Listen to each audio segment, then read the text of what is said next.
Dell.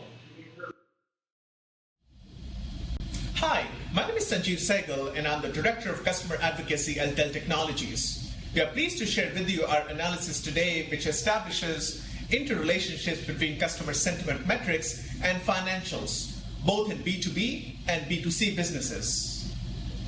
Starting with B2C, let's look at the slide on the right.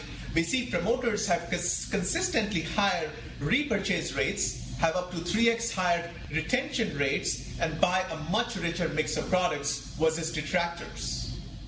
The slide here shows non-responders make up the largest mix of customers in our population, but they have the least engagement, the highest lapse rates, and the lowest repurchase rates amongst all our customers.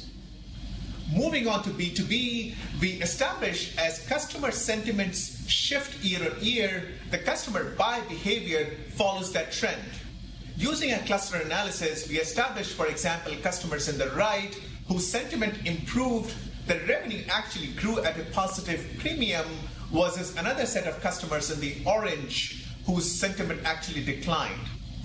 We are using this analysis now to develop deeper account-level customer lists for our sales teams to engage with our customers, either to explore deeper penetration opportunities or address key account risks. Lastly, also in B2B, we found promoters have consistently higher positive growth gaps versus all other customer populations, including detractors and most notably non-respondents. Thank you.